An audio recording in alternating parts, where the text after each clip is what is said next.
احنا الان المشكل تاعنا شنو هو؟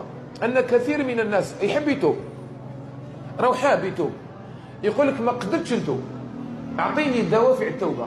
شوف كلمه التوابين واش معناتها؟ ما قالش التائبين، قال التوابين. معناتها هذو التائبين يتوبوا بزاف، ما تابوش مره ولا اثنين.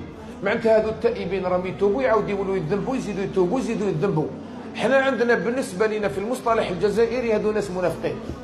يقول لك يصلي ويبطل ويتمسخر بربي، يقول لك يحبس المخدرات ويعاود يولي ليها.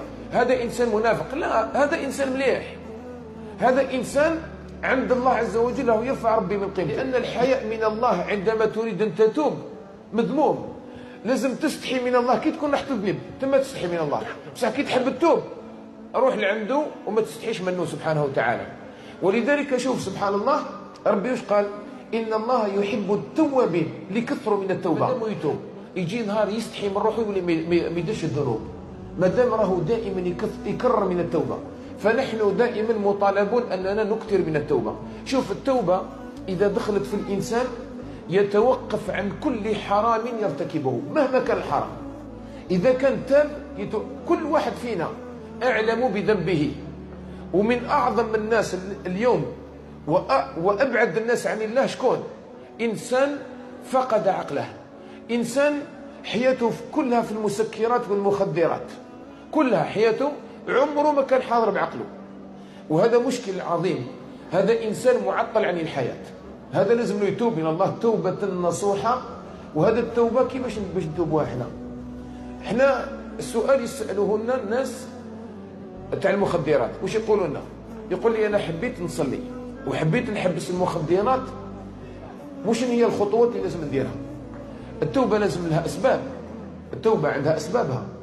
وشنو هو السبب الاول تاع التوبه؟ السبب الاول تاع التوبه انك تشعر انك في خطر.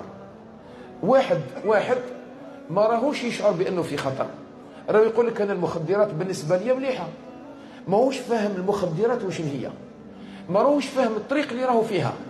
دوك انت انسان راهو يدير في الذنوب، يقول لك انا راني ندير في ذنب، يتوب. بصح لو كان يقول لك انا راني نزهه ما يتوبش. اذا لازم تعترف باللي الشيء اللي راك فيه ماشي مليح. ولهذا الان شبابنا كي يقولوا لنا احنا رانا ماناش ملاح يتوبوا. بصح كي يقول لنا قلنا نورمال عادي تسمى هذيك دواء، يسميها دواء، ويسميها وشنو يسميها؟ يسميها يقول لك راني تخلوه. شوف الان التسميات نحات لها الجرم، ولات ماشي جريمه، ولا يحس روحه الانسان ما شاء الله راهو يتخلوى، راهو يزهى، راهو يتهرب من الواقع. انت ماكش تزهى، انت راك تفتك بعقلك. وعلى بالك المخدرات هذه كما سياتينا مع الاستاذ وهو متخصص اكثر مني فيها، المخدرات هذه جريمتها وشن هي؟ تقدر تلقى الانسان يتكيف 60 سنه ويتكيف، ممكن يتناول 10 سجائر في النهار، يبقى حياته كامل 10 سجائر في النهار.